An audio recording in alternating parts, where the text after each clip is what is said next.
Welcome to the Football Historian Podcast. By all means, enjoy it. He will go right to the very top. Dos, tres, cuatro times. Here we go, Germans. I will turn these results round. All right, that's good manners. There's animosity, but there's no fight. If you can't beat them, join them. How do you make me feel sick if I look at you? No, I want to fight here. Don't drink, don't sleep with women, don't drive fast cars. Sometimes may be good, sometimes may be shit too!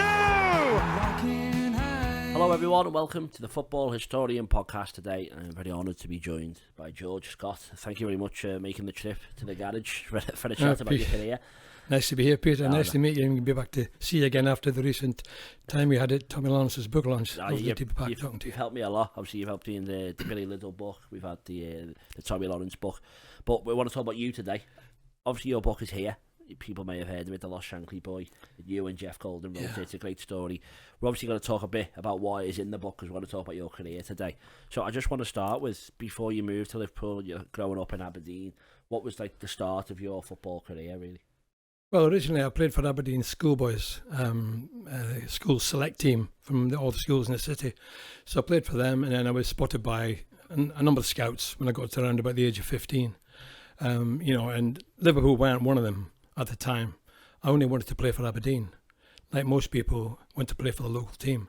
My heart was set on joining Aberdeen Football Club. And I was only a kid, I was only 14, but that's what I wanted to do. It was only really by chance that the janitor at our school was a scout for Liverpool. A guy called Jim Lawney. He used to be a goalkeeper for St Mirren in Scotland. And he came to me and asked me if I'd be interested in going to Liverpool for a trial. I had to clear it with my parents, of course. I was only 15. And that's how I came to Liverpool, really, originally. I didn't really come with any intentions of signing for the club. I came down for a holiday. I was only 15. I'd never been out of Aberdeen. So to go to England was a big thing, you know. Yeah. But I did know that Bill Shankly was the manager at Liverpool only through a fact that he'd signed Dennis Law at Huddersfield as a kid from Aberdeen. And Dennis was my idol. So really, I wanted to be like him. And that was one of the reasons I went to Liverpool. Yeah. So that's where it started, really, so Peter. Was Liverpool the first team that you had interest from then, or was there other clubs you could have signed for before? No, Aberdeen was the first club. Aberdeen, in fact, I'd agreed to sign for them verbally as an apprentice for £6 a week, which was 2/3 of my father's income at the time. He was earning £9 a week as a labourer, so £6 a week for a boy of 15 was a lot of money. Yeah. So that was my first love, as I said. But it's just that I was offered this chance to go down by train to Liverpool, and I took it. My parents weren't too happy, my grandparents weren't too happy. The thing is, you see, my father was killed in Normandy in 1944. I never knew my father. So my grandparents really brought me up with my mum. And it would be a huge wrench for them if I had to leave Aberdeen at 15 and go all the way 350 miles to Liverpool. So it was a big thing to consider. Yeah, but you obviously you did it. You made the trip down there. So what was it like arriving in Liverpool for the first time? You say, well, originally I arrived in 1960 at Limestone Station and met Gordon Wallace. And we're still friends today, 60 odd years later, still play golf together, you know. In fact, there's only a few people left now that played with Shankly, really, sadly. Most of them have passed away with either dementia or other reasons. There's only a few of us left. So we've maintained that friendship. So yeah, we arrived at Limestone Station in 1960. We played 3 trial matches, one against Everton, I think, which we won, one against Burnley, which we drew, and one against Preston, which we won. And we both scored goals in the games, and we were both impressed. So, you know, that was the trial period. Yeah. And at the end of the trial, Gordon went in to see Shankly. And Shankly made him an offer. I wanted to sign him. Very gifted player, Gordon. £7 a week. That was and Gordon agreed. So Gordon set off back to Wales, having agreed a contract of £7 a week. And then Shankly brought me into the office, and he offered me £7 a week. And I said, well, I've been offered £6 a week from Aberdeen, but unfortunately, my parents don't want me to come down here. It's too far away. And I said to him, my granny doesn't even know where Liverpool is.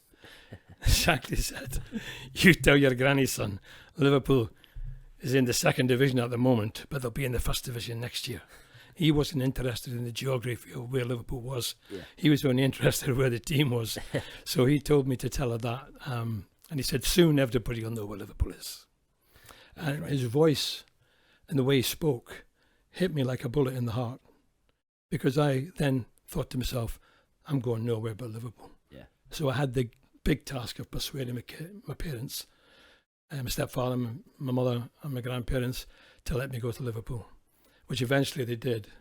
And in due course, I was seen off at the station by my granddad, Aberdeen station. I remember I had 20 quid in my pocket, a little brown suitcase. I was heading down to Liverpool to start a new adventure. And I remember waving to my granddad as the train left the station, and we went round the corner, lost sight of him. Never seen him again because he passed away about 4 weeks later. So it was quite traumatic to leave home, my granddad passing away, going to Liverpool. So it wasn't easy in the beginning. Yeah. And it wasn't easy for Gordon or Bobby Graham or any of us. We were all away from home. But that's why I came to Liverpool. Yeah. And when I came to Liverpool, it was brilliant. Yeah, well, that's it. That's obviously some convincing from Shankly, and obviously some convincing you needed to get your family on board. It was. But did you all lived in digs at that time? Was that right as well? So what was that like? Just teenagers, find new city, living away from home. Was it chaos? Were you all behaved well, or was it training every day? How was it? Well, Gordon and I originally lived in number 36 Skerries Road, which is right next to the ground. Mrs. Jones was the landlady. But then shortly after that, maybe a month or two after that, I moved into 258 Anfield Road, which is a big white house looking down Notting Avenue opposite the Arkles. It's still there today. 3 bedrooms we lived in are still there. So when I go to Anfield, I walk past it and remember those happy days. And we had myself and Phil Tinney, the young lad who played with us then, and Bobby Graham. Gordon had moved on to another digs just down the road. And there was about 4 of us in Mrs. Murphy's house, and it was great. We were young kids, we were 15. We were homesick initially, but we soon became friends, we soon mixed together. And it was brilliant to be at Anfield. I mean, I remember we went up to the club, and Shankly introduced us to Tommy Smith and Gordon and Chris Lawler. And I remember saying, this is 2 local boys, Chris Lawler and Tommy Smith. They're going to be legends. You're all going to be legends. This is how we used to speak, And it become brilliant, because then we used to get up to the club every morning, 9:30, get on the coach, down to Melwood with the first team, everybody all together. We were just apprentices at the time. Forking the pitch, cleaning the cop, painting the stands. But training in the morning with the first team at Melwood.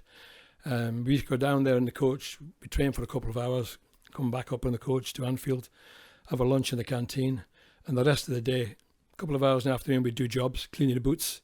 I used to clean Roger Hunt's boots. Eventually I was trying to get into them, but I never quite succeeded. And doing jobs, and then after that, the rest of the day was all to ourselves.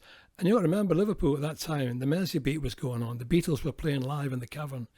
We used to go down and watch them, in all these groups, Jerry and the Pacemakers, Searchers, so it was great to be young in Liverpool in the early 60s.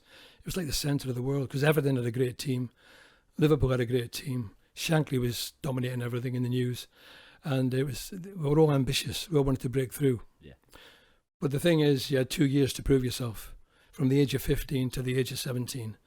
And when you got to 17, you went into Shankly's office and he told you thumbs up or thumbs down. And I've seen a few boys coming out crying, obviously, because you've got to remember, we left school without any qualifications, without any training beyond the age of 15. And if you lost your job as a footballer and your ambition, you had to find another club or get a job. And it wasn't easy. So fortunately for me and for Gordon and for Bobby, we got the thumbs up. So from then it was all uphill. Yeah, well, you made a name for yourself. I think in the reserves, it mainly obviously is where you played the majority of your time. You were known as the 12th best player in the world by Shankly, which obviously was maybe him trying to keep you sweet or whatever. But if you just explain to people maybe who don't understand, obviously the reserves don't really exist anymore. It's under 21. It's definitely not the highest standard. What could you compare reserve standard that you played in then to the modern day? Like, is it like Premier League level? Is it Championship level? How good is it, and how hard was it for you? I would say it could well be Championship level. Yeah. I mean, you got to remember this. The Central League was a fantastic league. It was the reserve teams of all the big teams, and we played our matches on the big stadiums. When Liverpool's first team were playing at Anfield against Manchester United, we were playing against them at Old Trafford. So we played at Deepdale and Main Road, it's the old Man City Stadium, Newcastle, St James's Park, Birmingham. We played in all them big stadiums every week. And Peter Thompson, who I was in digs with when I was at my best at Anfield, he would be playing in the first team at Anfield, I'd be playing at Old Trafford or somewhere. And we'd come back and meet and go out for a drink at night and everything.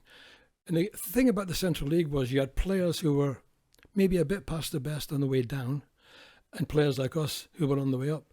So you had big famous players, ex-internationals and all sorts playing, you know.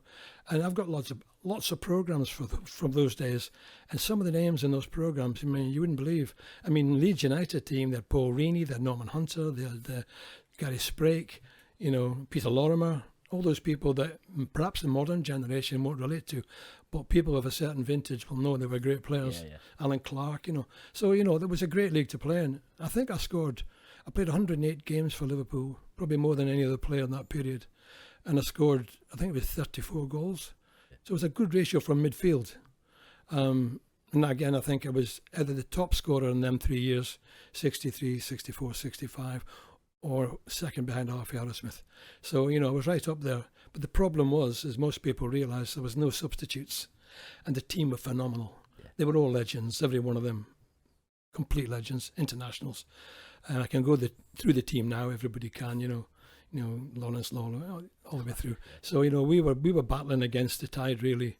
And at the end of the day, when I reached the age of pushing towards 20, Shankly knew that I had to be moved on because it was no good continuing to do well in the reserves if you couldn't get regular first-team football. And I needed regular first-team football, which is what I got when I was transferred back to Aberdeen. Yeah. Well, we want to touch on eventually. That. Yeah, well, if your position, obviously, so you're a goal scorer, but obviously you weren't an attacker, you're a midfielder. So, you know, if you could compare your game to someone in the modern era, who would you say? Well, I mean, I suppose I was a type of player like in midfield, like Harvey Elliott, busy, running around all day, endless energy, you know, a bit mouthy, you know, shouted a lot, you know, quite a few diving headers at the back post. You know, Tommy Smith was playing midfield with me. You know, he wasn't really midfield. See, in those days, there was 2 fullbacks, 3 midfield and 5 forwards. So I was number 8. Gordon Wallace perhaps was number 10. You know, inside forwards, it used to be called. So I'd be in the midfield working, passing, putting through balls, but also getting into the box. Yeah. So maybe like, I don't know, Jimmy Case, something like that, you know. Yeah. One of the problems I had was my stature wasn't very big. I'm not big. And I've always said, when I joke to people, if I'd have had another 3 or 4 inches on top of my head, I'd have had 50 caps. But unfortunately, I was 5'6". Yeah. And if you're a bit smaller, you need to be that bit sharper. Especially those days as well. In those days with the mud and the physicality of the game, you know. But Tommy Smith used to be my minder. He used to sort of have a few words with anybody that got a bit tough. Because I was quite a tricky player, you know, I was fast. And that, I mean, because I was fast, that's why I was so successful in South Africa. Because South African pitches were nice and firm, sunny, you know, and we won the league, won the South African Championship. And I was, I think, 2nd or 3rd top scorer in the country. So I think I was unlucky that I didn't get the chance, but no regrets. Yeah. No regrets at all. Yeah, well, you know, it's an iconic era to be involved in Liverpool, I think. And if we just say leaving Liverpool, I believe, how did you find out that you were leaving Liverpool? And obviously there was a story behind that. Well, yeah, there is really. I mean, Liverpool just played Inter Milan in the semi-final of the European Cup, and they won 3-1. Brilliant result, you know. Cali scored 1, I think. Chris Lawler had 1 disallowed at the end, which would have been 4-1. 65, so yeah. And eventually, when they went back for the second leg in Milan, they were cheated out of the game by a referee. No doubt about that, you know. But anyway, what happened? We'd been to the cup final at Wembley just the week before. And, you know, it was fantastic, the cup final. I remember walking up Wembley behind Bob and Bill, and Shankly saying to Paisley, Jesus Christ, we can't lose for this crowd. We can't lose for this crowd, Bob. It's not an option. And I'm standing right behind them, walking up Wembley, listening to this, you know. So the atmosphere in the place and the win was unbelievable. But when we got back to Liverpool, it was even better because there were 500,000 people in the streets. And we're first team were on top of the coach with the cup. The rest of us were in the second coach behind them. But just to be there, witness that as a young lad was unbelievable. And I'm thinking, well, this is my future. Next year I'm going to be part of this, you know, because I was top scorer that year in the reserves, 64, 65, 6 or 7 goals more than anybody else. No reason to believe I was going anywhere. And then when we got back to the digs, there was a letter for me on the mat from Shankly, and I didn't want to open it really. Peter said, you better open it. And I think, oh, well, this must be my new contract. But when I opened it, unfortunately, it said that the meeting of the board of directors of the Liverpool Football Club has been decided to transfer you to Aberdeen Football Club for £12,000. And there was a few more words after that, you know, a good opportunity for you and all the rest. But I was devastated. Really devastated. I'd been there for 5 years, giving my heart and soul to the club, scored all these goals through the C team, B team, A team, reserves, and it was all coming to an end, you see. So I went to see Bill, and I go in his office, and he's fantastic. Takes me around and sits me down. I said, "What's this?" And he said, "Son," he said, "you see, there's 5 reasons why you should leave this club now." What are they? Callaghan, Hunt, St John, Smith, Thompson. They're all internationals, George. Every one of them, and they're going nowhere. You need first team football, son. And I want you to think of yourself as the 12th best player in the world. And I went, what? First team's just won the cup, son. And they've won the league. And you're the leading scorer in the reserves. So you think of yourself as the 12th best player in the world. You think of yourself as the 12th best player in the world. I thought, what's he talking about? But in this funny way, it lifted my spirits. And as I was leaving his office, I remember he got up from behind his desk, put his arm around my shoulder, and he said, and another thing, he said, the Liverpool Cathedral, see that foundation stone? It wouldn't be there without that foundation stone. Liverpool won't be there without people like you being here. We're all part of the same builder. And that was a wonderful thing. I never knew what he was talking about, to be honest, at the time. It went over my head. When I reflected on it later, I thought, what he's saying is everybody's important in the team. Everybody, from the lowest person in the club to the biggest star, And that lit my life up a bit. And when I went back to Aberdeen, I thought to myself, well, I'm achieving my lifetime ambition. I'm going to play for my first love, Aberdeen. What's not to like? And I got a £1,500 signing on fee, which in those days, I can tell you, was a lot of money. I bought a car, a brand new Mini, for £525 and drove it out the showroom in 1965. And I still remember the number, CRS 948C. And so I'm up in Aberdeen now, back home with my parents, my brothers, after 5 years at Liverpool, ready to go and make a name for myself with the Dons at Aberdeen. And I scored on my debut after 13 minutes. Yeah, well, obviously, I tell you what, we're going to talk more about your career after Liverpool. We'll have a quick break, and then, obviously going back home to Aberdeen. So we'll see you quickly after, a short break. We'll see you very soon. Are you looking for a Kazakhstani football team to support? Then I think FC Kemay is the team you should support. Do you agree? Growing up as a child, I always had FC Kemay posters on my bedroom wall. Well, and all the children of the Kazakhstani future will have FC Kemay posters on their wall because FC Kemay is the team to support, and because of that, Tom has made us a chant that we're all going to follow. So, up the Kemay, up the Kemay, up the Kemay. Make sure you follow them on all the social medias. All the posts and all the things you should follow will appear below us right here. And you should be a supporter of FC Kemay. Live, laugh, Kemay. Welcome back to the second part of the Football Historian podcast. We're here with George Scott. Obviously, we spoke about your time at Liverpool. We're now going to move on, as you touched on just before the break, about going back home, back to Aberdeen. It's just, that was your childhood ambition. You've come into a bit of money. You've come into going back home, seeing your family. I'm guessing it was all great. So, what was it like returning home? It was great when I came back. The unfortunate thing, my mother had moved house to a smaller house, so that to fiddle about with the bedrooms to fit me in. But the press were all over me when I came back. Liverpool player, I got a lot of headlines in local papers. The fact that I had Milena scorer on the reserves and first team was blocked by these, all that sort of stuff was good. Got a bit of headlines. And then I was quite surprised and pleased to see I was selected for the opening match of the season, which is the Scottish League Cup. And we played Clyde at Sheffield. And I scored after 13 minutes. First goal in Scottish football in that season, And then Tommy White scored the other goal. Now, interestingly enough, Tommy White was the brother of John White. John White was a very famous player, played for Spurs. In the Spurs brilliant team in the early 60s, they won everything. And he was killed by lightning playing golf under a tree. And his brother Tommy scored the other goal. So I remember we came back in the train to Aberdeen, got off the state. And Aberdeen had a paper called The Green Final. It's like the Pink Echo. All the football was in it, and got a paper and it said, Dons win, Scott and White the heroes. And I'm thinking, God, first team football, scored, name in the paper, And then in the Wednesday we played Glasgow Rangers. Now that was a biggie because Rangers have a fantastic support, they're crazy. And Aberdeen don't always beat them, even at Pittodrie, the home. Anyway, that night there was about 30,000 there. And I remember it graphically because we were in the dressing room, sitting there, quite nervous, and next to had us noise, like it was the Rangers players, the studs on the ground, on the dressing room, you know, and it really noisy.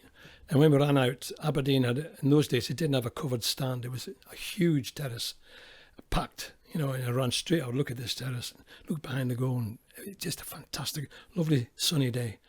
And Rangers had 10 internationals in the team, and I was playing against one of them. I was on the right wing, actually, number 7, they played me. And I was, Davy Provan, his name was, I was trying to go past him. And sometimes I was getting there and sometimes I wasn't. I wasn't 100%, you know. Pace was quite quick. I took a time to adjust to it. Anyway, half time it was 0-0. And then the rain came on. And the manager switched me from number 7 to number 8. Didn't change his shirt, but, you know, changed the position to my natural position, midfield. And I had a stormer. You know, I remember nutmegging John Gregg, the Scottish captain. And the crowd were up, you know. And about 15 minutes from the end, we had a corner. I took the corner and the big Danish centre forward rammed in at the Aberdeen Cup end. You know, the place went ballistic.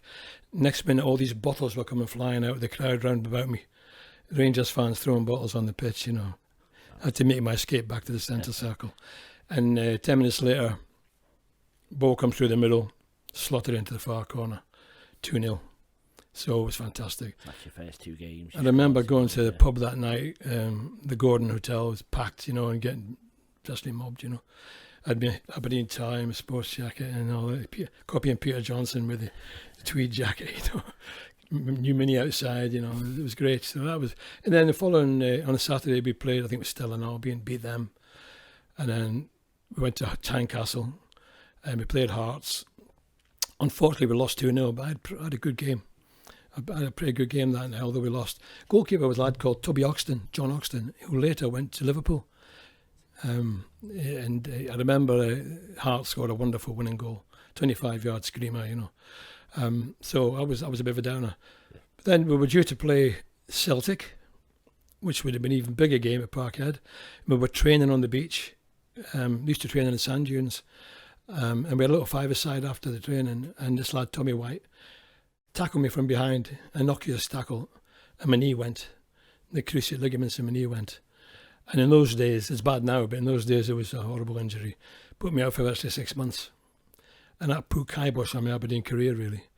And at the end of the season, they let me go. So I came back to Liverpool, and I got a job in Crawford's Biscuits in Binge Road, throwing ropes around pallets of biscuits. And the lads wanted to know about football and all that, so that was quite okay. It only lasted a couple of months, but it showed me what life is like outside the bubble. Yeah. Because a year before I'd been at Wembley with those legends, experiencing the cup final, and as such as football, a year later, I've no football club, I'm injured, and I'm working in a factory. And it was only my mother-in-law gave me a lot of encouragement to get out in the streets and start training again. So I got myself pretty fit, and then I got a phone call out of the blue, which is Bill Shankly had been in touch with Cliff Lloyd, the secretary of the Players Union, because a scout from Port Elizabeth was over recruiting players for the South African Premier League. And they put me in touch with this lad, and we met him, my wife Carol and I. We weren't married then, but we went down to meet him, and he explained all about South African football and about the weather and the pitches and the league and how it all worked. And really, it was a no-brainer for me, because the money, again, they would give me £1,000 to go there as a signing-on fee, you know, and an apartment. You know, I couldn't believe it. So anyway, we agreed to go. The downside was, of course, it was during the Apartheid era. So there was a lot of political unrest about that in South Africa. But, you know, I had no choice. So off we went to South Africa. So that was just the first offer you had while you. So what are you doing training wise? Are you just playing like? I was just running around the streets doing exercises. So you're playing like Sunday league at all? No, I wasn't playing at all. I was I wasn't fit enough to play. I had to get myself fit, you know, and that was the first team that came in for you. That was the first team that came in for me. That's a big commitment to go. You know, I mean, at the end of the day, I think. Oh yeah, there was a couple of others. I think Derry City in Ireland, which I didn't fancy that because troubles were on around, and Ellesmere Port Town, who were in the Northern Premier League. So it wasn't really a proliferation of huge clubs, because I'd been out of the game for 6 months, and very few people outside Shankly probably knew me. So when I went to South Africa, that was just a revelation. It was fantastic, to completely revitalise me. Well, yeah, obviously we got here. I think you won the league. But it was thanks to Shankly initially. He put the word in for the what they called the scout. Sorry, who came? It was, yeah. But so you win the league in 1967. Do you think that maybe this is like the pinnacle of your career then? Because obviously you haven't had the chance to break, although you're playing your best football probably at Liverpool, and then it's cruelly taken away at Aberdeen. Yeah. Was this where you felt now finally it was like you had your club, you had your time? Yeah, it was. I used to have a few regrets thinking how well I was doing over there and how well I was playing. I was really on top of my game and I was really fit, and we had a great team. But Kevin Lewis played for us, who used to play for Liverpool, scored the 2 goals, got Liverpool promoted against Southampton in 1961. Kevin was playing with us. We had Telly Mancini, who became a big player at QPR and Arsenal and played for Ireland. We had George Eastham, John Fielding. We had some great players in a great team, but we were all British.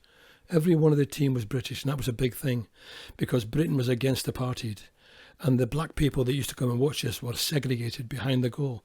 And they used to come with Union Jacks and English flags and all sorts because obviously against their government in support of us. So we were very popular in South Africa as a British team. A lot of the other teams had Brazilians and Italians and Greeks and whatever. Very high standard. I would say the South African Premier League at that time was about the same as Championship here. Big crowds, used to get 20,000 every game. Played at the Crusader Ground in Port Elizabeth, which was the venue for the test matches for the cricket and rugby. And we had a great support. When we won the league, we clinched it up in Johannesburg at the Rand Stadium against the previous champions, Highlands Park, who were a big team, a lot of big players. Beat them 4-2, and we came back to the Eastern Province, back to Port Elizabeth. 15,000 people at the airport to welcome us back. Unbelievable. And most of them were the locals. And they were just going crazy, and we hadn't won it. We had to get another point to win it. And it was a home game the following week. And it was against one of the bottom teams, and we were losing 1-0 half time. And it was the last game of the season. We had to win it. We ended up 1-7-1. So it was huge celebrations. The whole of the Eastern Province of South Africa, because it had never been won there before. Most of the championships in South Africa were won by Durban teams or Johannesburg teams. Yeah. So it was a one-off, it was like Leicester City winning the Premier League, Yeah. So it was a great experience, that, really. Yeah, and then obviously not long after you ended up coming back to Tranmere. Is that because you're homesick? Is that because it's a good offer that comes for you, or how come you left South Africa? Well, after 2 years there, it was a 2-year contract. I'd been advised to sign a 2-year contract by Cliff Lloyd, he said, because in those days you didn't have freedom of contract, and if you wanted to come home, you couldn't because they'd keep your registration. So they didn't want me to leave Port Elizabeth, obviously, but I'd signed his 2-year contract, and I had a letter from the manager. It was a lad called Matt Crow, ex-Norwich City, and Matt had written a letter to me saying after 2 years if I wanted to leave I could. So I almost went to court, but I managed to get away with it. But the main reason was towards the end of that 2 years I was attacked by what you would say a knife-wielding intruder. A guy with a knife came in our apartment and I got stabbed. So that was a close call. So basically my wife got very nervous about staying, and I had to go and see the club and ask for if I could get away, and regretfully from their point of view they agreed. But the fortunate thing for me again came back from Shankly, because the chairman of Liverpool was a lad called Sidney Reeks, big character, Sid. And he wrote to me saying he was in South Africa and he'd like to renew his acquaintanceship with me. So I looked at it and thought, wow. So I met him at Port Elizabeth Airport, and there was a lot of fans came up, because we were quite well known over there, Sid was throwing Liverpool badges to the kids and all that, And we got had a coffee and he said to me, what's your plans? He said, you've done well here, haven't you? Look at the crowd. I said, yeah, but I explained about the knife and about the fact, we want to come home. He said, well, what's your plans when you're coming home? I said, well, just try and get another club. He said, when you come back, come and see Billy. He said, he'll fix you up with the club. He loves you. He'll fix you up with the club. Anyway, I took him at face value. When I came back to Liverpool, I went up to Anfield. And you couldn't do this today. I went up to Anfield and I walked straight in. Before I went in, I met Roger Hunt. He was outside. And Roger said, what are you doing here? I said, I think in South Africa. I said, I've come to see the boss, see if he can get me a club. He said, he's in his office. He'd be made up to see you, go in. So I remember walking down the passage, turning right, and his door opened, and he had two reporters with him. I think it was Dave Horridge from the Daily Mirror, somebody else in the mail. Anyway, they were dismissed. And he walked up towards me, Shanks, and he said, look what the sun blew in, he said. Christ, son, you haven't grown. And then he took me in his office. We had a conversation. He asked me where I wanted to play. And I said, I almost said Liverpool. That bird had flown, obviously. I said, anywhere, boss, be grateful. Just need a chance. Right, so what about Tranmere Rovers? Birkenhead, just up the road. So he picked the phone up and he spoke to David Russell, who was the manager then, and it was hilarious. He really said, I've got a boy here just come back from Africa, David. He scored 20 goals this season for you. Best player ever to play in my reserve team. All this stuff was coming out from Shankly. And Russell must have said, I can't afford to sign him, Bill, You can't afford not to. Anyway, at the end of the conversation, he said, have you got your boots? I said, I can get him. He said, take him to Prenton Park. He said, I've got you a month's trial.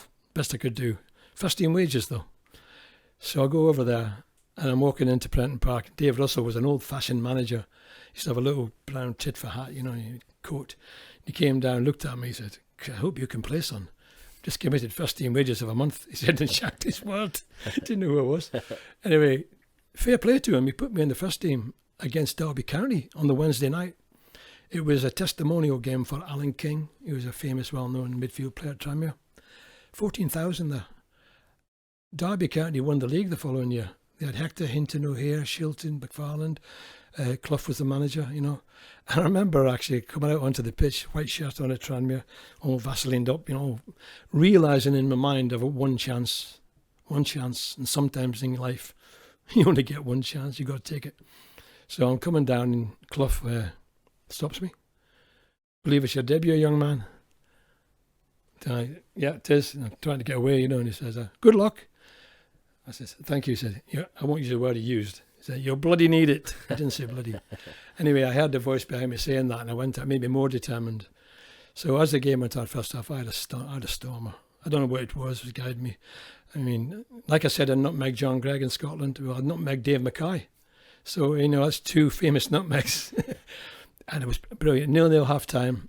The secretary, Norman Wilson, who was a member of our golf club years ago, he walks into the dressing room with a contract, 2-year contract, first team pages, all in a 45-minute performance. So that turned the corner for me, Peter, because it enabled me to buy a house on the Wirral. I came back from South Africa. My young boy was 4 months old. He's 57 now. And so we had to get a good start and to get a house on the Wirral, play for Tranmere. Brilliant 2 years at Tranmere. Played 50, 60 times in the first team. Loved every minute of it. Had a great cup run. We beat Portsmouth at Fratton Park. I scored a winner against Port Vale. And we went through to play Northampton Town in the round before the quarter-final, I think. Or just before the last 16. And we drew 0-0 at Prenton Park, and we missed a penalty. One of our players missed a penalty, hit the post, last minute. So it's a replay. So we go down to Northampton, and we lost in the last kick of extra time. Header from a corner, that's us out of the cup.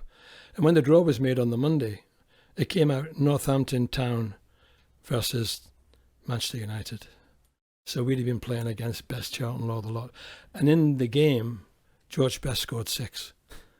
And Northampton lost 8-2, so maybe it's just as well we didn't play them. Yeah, the game managed by them. Well, I just found it interesting, really, that obviously you said how important Aberdeen is to you, but when you have the injury from there, you go back to Liverpool. You see Sidney Weeks in South Africa, and he takes you back to Liverpool. You're playing in Tranmere. So without playing for the first team, what was it that just kept bringing you back to Liverpool? Like, did you just feel like it was home, or is that where your partner was from as well? Yeah. Or?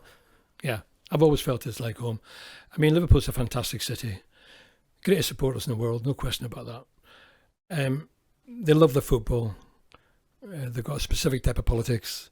They're really fantastic, like the Geordies, like the Glaswegians. Something special about Liverpool, And don't forget, I came there as a boy at the age of 15, and Shankly was like a bit of a father figure to me, really. He got me at Anfield at a very young age, and I think he did care. Yeah. What happened to these boys, me included. And he was very, very good to me. I owe him such a lot, really, to be honest, because of the fact that he recommended me through these different things. you know. Yeah, well, we can. I know you've got letters with you, but I just want to say, obviously, to your dad passed away in the war, your granddad passed away ever. So I was going to touch on Shankly obviously being a father figure for you. I know you've got a couple of letters with you. If we can look at them or refer to them, or well, the only thing I've got. Sorry. This is an original. This is the reference he gave me. I don't know if you can see that on the camera. You know. It was given to me actually before I left for South Africa. I went to see him before I went to South Africa for a chat to thank him for everything he'd done for me. And he gave me this reference, and without even looking at it, I can tell you what it says. It says, "Dear people." Now, Shankly didn't write "Dear Sir or Madam." He just wrote "Dear people" with a little p. It wasn't even a capital. One finger typewriter. And he said, "Dear people, George Scott played for my football club for 5 years. During that time, he caused no trouble to nobody. I would stake my life on his character." Signed, W. Shankly in red ink. So that was a big thing for me to live up to. And that got me my first job outside football. And that turned my life completely around, 100%. So that's my most precious possession. And when I pass my clogs, pass away, whatever you want to call it, I'll be 80 this year, so it won't be too long. My son will get that. Yeah. My oldest son, he's a Liverpoolian. The youngest one's an Evertonian. Don't talk about that. Well, that's amazing, as you say. So for a manager who's obviously so iconic at the top of his game as a coach, for him to look after someone who hasn't been in the reserves, as you say, be a father figure for you. Obviously, we'll go to a break in a sec, but I just think if you could just maybe sum up for people who maybe just know the idea of Shankly, but like, who was he and how important was he for you and for football? Well, Shankly, like Alex Ferguson and like a few of the other big, Jock Stein and a few others, was born of humble background in southwest Scotland in a mining village called Glenbuck. And in Glenbuck, he either went down the mine or became a football player. And he chose the football player with his brothers, about 4 of his brothers. And he was a great football player. I mean, he won the FA Cup in 1938 for Preston North End at Wembley. And he was capped for Scotland. But his fame really is as a manager. Well, you know, Shankly was an amazing character. His rhetoric was unbelievable. His charisma affected everybody he spoke to. He only had to open his mouth and you were transfixed. And as young kids, you can imagine the effect that had on us. And everybody I've ever known at Liverpool loved him. Like the Saint, Ian St John, Roger, and all those guys revered him, you know. And he revered them. And he used to say to us, when you come to Anfield, whatever team you're playing for, first team or reserves, you're playing for these people that work in the docks, the people that work in the factories, the local people that come here and they believe in you and you've got to give them what they want, 100%. And there's a lot of statements he used to make that used to resonate with me and try to live my life by. And one of them is, you're nothing without enthusiasm. Natural enthusiasm, the greatest thing in the world. And I've always kept that in my heart, in my mind. Never give up, ever. This sort of things, you know. And, you know, he's countless quotes. He's got a million quotes, of course, and most people have heard them. So to me, he was probably the greatest football man that ever lived. That's not too much of an exaggeration. His life and soul and heart was in football until such time as he left, which I think he regretted. He regretted leaving at the end, I think, you know. Left a big hole in his life. But like Klopp's leaving now, it comes to a stage when the pressure gets to you. It's a huge job, Liverpool. Don't think people realise just how huge it is. I mean, it takes over your life. So many people depend on you, looking at your results every day, your interviews. In Shankly's day, yeah, he didn't have the internet. He didn't have all that stuff that Jurgen's got at the moment, but he certainly had the press night and day. We used to go for our lunch after training, and almost every day he'd be sat in the corner with a little silver teapot. Nobody knew what was in it. You know, some concoction. And he'd have the press there. And you see his head going, his arms going, his hands going. And they were transfixed. You know, he was just a legend. That's how I would sum him up. Yeah. I don't think there'll ever be any quite like him again. Yeah, well, I think that's probably the perfect way to sum him up, and probably a good way to end this section. So we're going to come back and talk more about football and football history, but thank you very much for talking about your career, and we'll see you in a second for more with George Scott. Hi, I'm Warren, the producer for the Football Historian podcast, and we're here today to talk to you about the Patreon subscription. Yes, so for just £1 a month for the first 100 people, there's a lot of benefits that you get, and I think £1 is a terrific deal. Pittance, yes, £1 only, and you get early access, which means at least 24 hours before everyone else gets the episode, you get to watch it. There's also an extra section, we call it the Football Historian podcast Extra Time, and we ask all the questions to the guests that no one else gets to see unless you're a patron. And on top of that, you're the ones who get to ask the questions. You send them in, we tell you which guest is going to be coming and sitting in this chair. You ask them, we record it, you get to watch it. No one else does. On top of that, we do a monthly special. We did one last night. It was a quiz. You were there. Yeah, bedlam and great content. Yeah, so hopefully you can watch that. As I said, we've got a round on Linvoy Primus or Lionel Messi. We've done mastermind stuff, all that. That's going to happen every month. The bigger this grows, we're going to do it even more regularly. Hopefully it'll be once a week. But we need your support. So to do that, £1 a month for the first 100 people. Your early support will be rewarded. From then on, it's £3 a month if you want to support us. If you want to pay £5 a month, you get all that we've just mentioned, but you get a poster. Warren will sign it, I'll sign it, all the lads. We'll get a few of the guests to do it as well. We'll send that out to you. And then for £10 a month, you get all that, the poster, all the early access, and you get a free copy of any of my books. So I've done one on Billy Liddell, Crossing the Park, Tommy Lawrence. They're all worth at least £20. For just £10, you get a copy of the book, all the stuff we've already mentioned. We'd really appreciate your support. We cannot do this without you. This really is a passion project, and anything people can put into it goes straight back into it. We don't take a wage. We're doing this for free. We're doing this because we enjoy what we do. That's it. It all makes the content better. And I say from just £1 a month, you can make our dreams come true. Thanks for the support. Enjoy the rest of the episode. Hello, welcome back. Part 3 of the Football Historian podcast, joined by George Scott. So we spoke about your career, we spoke about your life in Liverpool, Aberdeen, South Africa, the Wirral. But we're now going to talk a bit more just about general football. So I want to ask you your first memory of football, so your first game, or what's the first thing you think of growing up? Well, the first game I remember, I played for the primary school team at the age of about 7 or 8, I can't remember. Very cold in Aberdeen. And I was on the right wing, and we were playing against a team who were in schools football in Aberdeen, were very well respected. Bear in mind, we're only kids, 7, 8 year old, you know. And I was on the wing, I hardly got a kick. I kept asking for the ball, nobody gave it to me. And I ended up having an accident, peed myself. And I was 7 year old, you know, and we lost 16-1. When I got home, the teacher took us back, you know. My mum said to me, my dad said, "How'd you get on?" I said, "We won 2-1. And then it was in the papers at night, Woodside 16, St Paul Street 1. So that was my first ever memory of football. But I became quite quickly well known. I think I hold the record for the most games in the Aberdeen schools team, one ahead of Dennis Law. Because I played lots of times for the prime. I always played above my age. I mean, I was playing in the under 12s when I was 9. I was playing under 15s when I was 12. You know, so I used to play, and I also used to play for the Aberdeen Lads Club, which is the same team that Big Ron Yates played for, about 4 years ahead of me. So I would play for the school team sometimes 9:30, and then play for the higher age school team 11 o'clock, and then I'd play for the Lads Club at 3 o'clock. And then in the evening, I'd go to the boys' club and play 5-a-side indoor football. So it was football. And then weekends, you'd be on a cinder pitch somewhere playing. So like today, it's all on the iPads and the iPods. And, in our day, we were out playing football in the fresh air. So I had a talent for football, there's no doubt about that. So I maximised that in schools football. Yeah, okay. And who was your boyhood hero then? Who did you look up to as a footballer? Oh, no problem with that. Dennis Law. Dennis Law was my boyhood hero. The interesting story about Dennis Law was Shankly took me across to Goodison Park when I was 16, just joined Liverpool, because he knew Dennis was my idol. And it was a rainy night at Goodison, and Dennis scored the winning goal for Man City. And Shankly took me into the dressing room. Not into the dressing room, but into the passage just by the dressing room. He went in and he got Dennis out.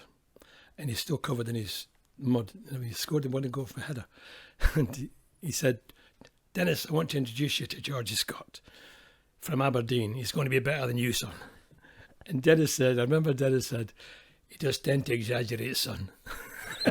Anyway, years later, when I was working in sales, Dennis was working in sales for Francis Lee, selling toilet rolls, believe it or not. And we met down at the NEC in the golf show. He was representing John Letters golf clubs, and I was with my company, with one of my salespeople. And he was on this stand with the John Letters people, and he saw me, and he came over, and this lad was transfixed, talking to Dennis Law, And they had quite a nice long conversation with him, and he turned to this lad, his name was Nicky Gold, his name was. He said, "Hey Nicky," he said, "the great Bill Shankly once said that your boss was going to be better than me." He said he meant as a salesman, not as a footballer. Oh, that's great. So obviously meeting him as well, that was doing amazing for you, so looking up for him. But just a couple of other quick questions. Your favourite era of football, so this doesn't have to be as a player, it could just be obviously as a fan, because you watched it in the 60s under Shankly, you've seen Paisley's side, you've seen Klopp doing today. It doesn't have to be Liverpool. Just what do you reckon the best era of football was and is? I think, probably 70s, 80s. The 80s team at Liverpool influences me because it was so fantastic. You look at the players they had playing, and Bob Paisley's period as well. Bear in mind, I've spoke so lovingly about Shankly, but look what Bob Paisley did. He won more cups than anybody. So, Kenny Dalglish period, Dalglish and Rush.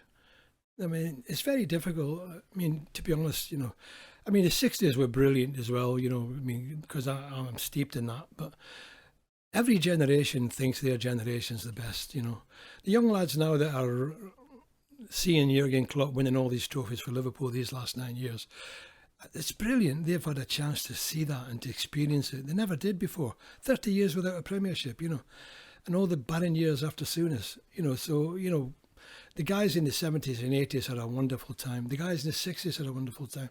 And now, the guys up in the 2020s with Klopp have had a wonderful time. So, every generation, it's hard. I'm sorry I'm not answering the question. No, don't worry at all. Well, I can ask you then, the greatest game you've ever seen?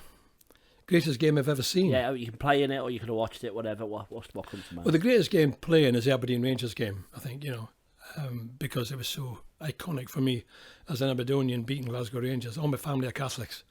I'm not a Catholic because I was never converted to Catholicism. My dad died and I stayed with Church of England.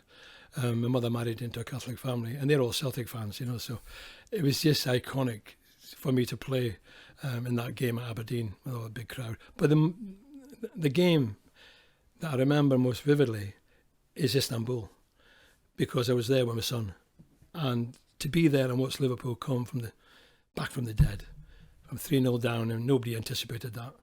Milan were fantastic first half. I mean, looked like they would beat us 6-0.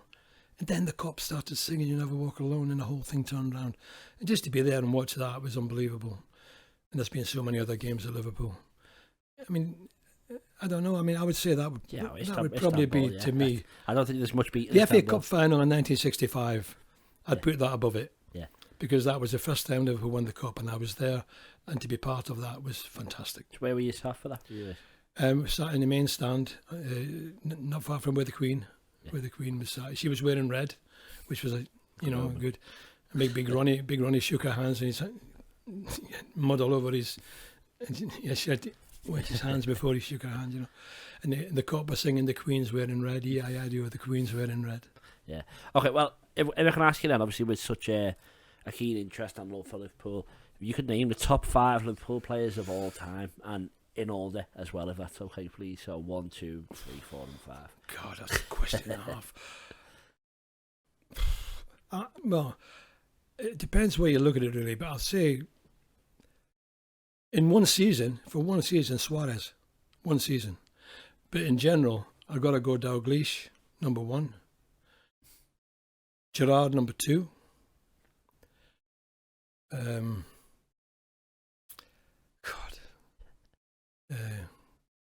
Suarez.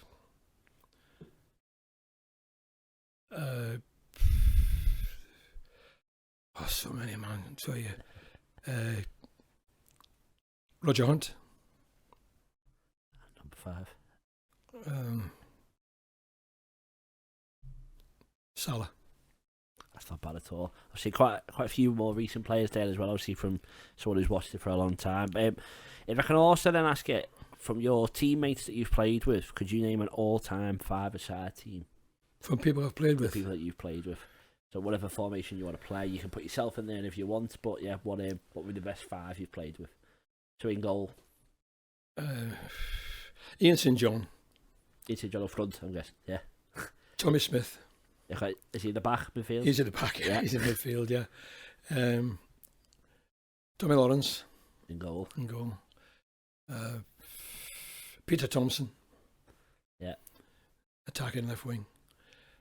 And Ian Rush. Not bad. No, I never played with Ian Rush. That's a cheaty. Yeah. I'm trying to think of the ones I've played with. Yeah. So I'm guessing we'd have be Smith at the back. You've got Thompson there. You've got Ian St John. You've got Lawrence. You've got one more player to put in either. Add strength for the middle. Another midfielder. Another attacker.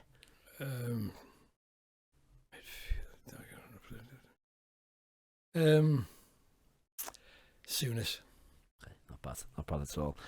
Right, and then can I ask you what the best individual performance from any player you've ever seen was? Anything that comes to mind? Best individual performance I've ever seen. Maradona in the World Cup when he beat England. Did you enjoy that one? Not the hand of God one. Yeah. The first goal. Yeah, the goal was unbelievable the way he beat all them players. That's probably, and George Best, so many times. Suarez. Some of the stuff Suarez did was beyond belief. You know, just unbelievable. I know it was mainly one season, and saw the best of him, and he went on to do just as good things at Barcelona. Okay, well, that's great. Well, then the last one on this section then is the top 5 players of all time. So it doesn't have to be played with, not Liverpool, not anything. Just who do you reckon the greatest 5 are? You maybe don't have to give us an order, but you can just name the best Messi. 5. Yep. Ronaldo. Cristiano. Yeah. Yep.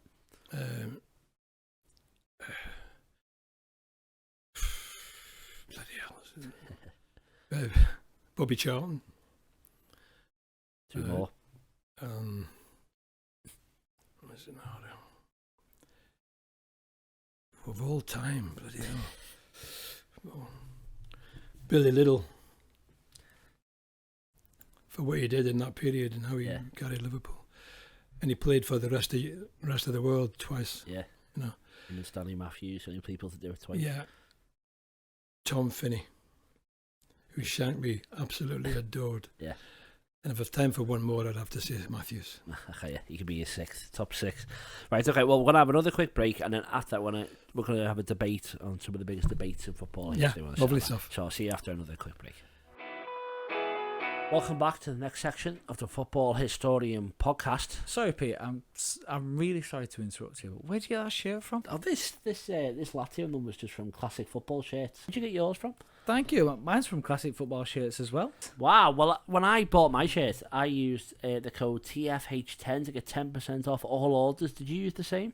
I did. I used a discount code. I think it was the same as yours. Oh, TFH10? Oh, that's great, because if you want to get 10% off all your orders, you can use TFH10 at classicfootballshirts.com. Unbelievable deal. The debate. Okay, welcome back to the debate, where we're going to settle some of the biggest debates in football history. Anyone who's watched the last few episodes, obviously we keep a tally of all these, so the plan is to, after so many episodes, we can settle these debates once and for all. So the first one, which I've been asking a lot of Liverpool-orientated people, so it's quite obvious who I think you will pick, but Steven Gerrard, Frank Lampard, or Paul Scholes? Oh, Steven Gerrard, no question. And who would be second and third? Maybe it's harder. Scholes would be second. And why? Lampard would be third. Well, I think Scholes was a phenomenal player. I hate saying that because he's Man United, but he was a phenomenal player, really. Gerrard is just, well, he's Gerrard, isn't he? I mean, he's just incredible from start to finish, from his debut till the last game he played. Lampard, he never really impressed me, although I know he was fantastically successful. I don't say he wouldn't never impress me, but I never thought of him as an outstanding world-class player, personally. Just my opinion. I mean, you know, a lot of people would think he is, you know, and he was. Yeah. But well, he was third in that list. That would be the one I would go on that way. Yeah. Okay, that's fine. Next one is one that might be tough for you. Pele or Maradona? Pele. And why?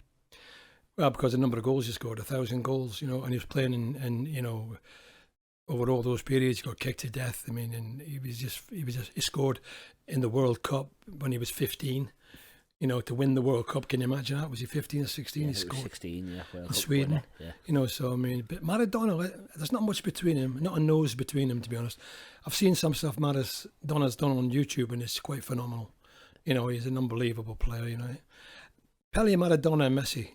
And I'm sorry I missed out Pelé before in my previous question. That's right. I forgot about Pelé, which is crazy. Yeah, I would say Pelé. Yeah, okay, that's fine. Well, you've touched on his name already, but the next one is Messi or Cristiano Ronaldo. Messi. Is that a comfortable one? He's the same size as me. No, it's not comfortable, no, because Ronaldo's phenomenal, to be honest.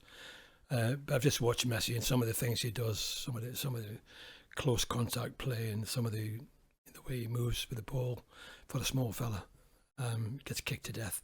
I mean, he's just phenomenal. Ronaldo's unbelievable, to be honest, but he's much more physically gifted than Messi. Yeah. Okay. And then the next one is the greatest team that has ever played. So, like, we've had Brazil 1970, we've had Liverpool over a 5-year period, saying like during the 70s. So it doesn't have to be like a one game, it can just be a period or a team. But who is the greatest team that's ever played? It's going back a long way, this one, for me. I think, the Real Madrid, the original Real Madrid with Di Stefano and Quinto, when they won the European Cup at Hampden Park many years ago, 1-6-3 against Eintracht Frankfurt.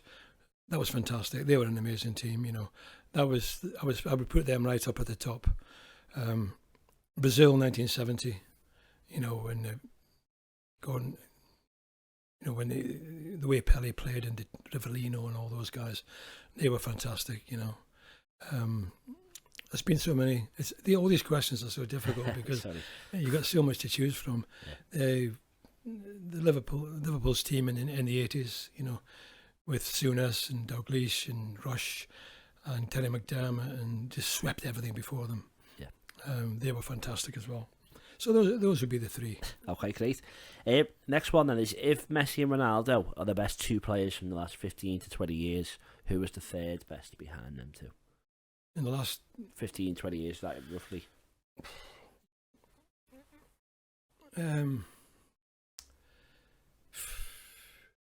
I've got to go back to basics here and say Stevie Gerrard. Yeah, comfortably, because obviously there's the likes, I think, but Suarez, I'm going to mention, there's also like Iniesta, you could say people like that, you could say Neymar, which I don't think you would say, but obviously Gerrard, Lampard, Neymar, yeah, Neymar definitely. I forgot about him. He got a fantastically gifted player. Yeah. The other Ronaldo as well at Brazil, of course, yeah, was unbelievable, But you can sense the bias in my voice when I think about Stevie. No, but that's what we'll tell us why. Why is Gerrard? Well, because of his all-round game, because he can score from outside the box, inside the box. He can inspire games, turn games around, like Olympiacos when he put us into the final by one fling of his right boot. Like at Wembley when he won the cup alone, single-handed, when he hit a ball from 25 yards into the corner with a minute to go. I was there, and then we beat West Ham, was it, I think? Yeah. So, that was in 2 years in succession, Istanbul and that, all down to him. He scored on his debut as a kid when he came on, There's not many players that's got the all-round game as Steve Gerrard, I can tell you. Yeah. Well, obviously being slightly biased, I agree. But right, next one, maybe more interesting. I think you're the second non-English person we've had in here, so maybe you have a different answer, but club or country? Club or country? Yeah, so if you what would you rather win for club or country? Well, being a Scot, I would probably... I'd love to have played for my country. I'll be honest with you. I nearly played for Scotland schoolboys. I got an injury just before the final trial. I think I would have been picked, but I've got to say club. Club. Yeah. Okay, that's fine. And another one here on goalkeepers. So we've got Buffon, Casillas, and Neuer. Can you put them in order of who's the best, please? Well, Buffon was fantastic. What was it? Give me again. Buffon, Casillas, and Neuer. In that order. Yeah. In that order. Happy with that. Okay, great. All right, and just a final question then. If you could settle this, I'm pretty sure you're going to say again, but who is the greatest manager in football history? Well, the most successful manager was Bob Paisley, but the best manager, because without him, Bob Paisley, Joe Fagan, Kenny Dalglish, Jurgen Klopp wouldn't have happened, because he's the man that turned the corner from the second division to the first division and made Liverpool what it is today. So it's got to be Bill Shankly. Okay, I think we could have guessed that for the lost Shankly boy himself. But yeah, thank you very much. That ends the episode. Thanks for joining us. Is there anywhere that you want people to reach out or anything, or how do they get the book, or anything you want to share now? Well, they can get the book on Amazon. It's I think it's originally it was $19.99. It's £15 now, so it's a good bargain. It's still available on Amazon. It was reprinted about a year and a half ago, I think, on a double second print. So yeah, anybody wants it, Amazon or any good bookshop. It's 3 years now since it was published, but it's still doing really well, and it's an interesting read, I think, for fans old and young, because it'll bring back memories for the people that, you know, were there around the 60s when it all started, and it'll let the modern generation see how the club developed from the Shankly years right through to the club years. So anybody who buys it, thank you very much indeed, and I hope you enjoy it. Yeah, okay. And then just finally as well, obviously, see you're doing a lot of charity work at the moment and stuff like that. Is there anything you want to share about that? Or yeah. In fact, I'm doing an after-dinner talk tonight at one of the golf clubs locally. I've been doing after-dinner talks for about 9 or 10 years for the Lymphoma Research Trust, because sadly my wife had non-Hodgkin's lymphoma, which was the illness sadly took the life of Gary Ablett. She was seriously ill for 6 months and chemotherapy and all sorts, but she went into remission, and she's still in remission today, 14 years later, and doing really well. So I decided to do these talks about my time playing for Bill Shankly, tell all the stories, do the accent. I didn't do it today, but I do that in the talks. And, the money I raise goes straight to lymphoma research. I think we're just over £20,000 now. That's putting a little bit back. Yeah, well, that's great. Well, thank you so much for joining us. Obviously, it's been a pleasure to speak to you. I know we've met a few times, but it's great to have a long chat about your career. And thanks everyone for watching, and we'll see you in the next episode of the Football Historian Podcast. Thank you very much.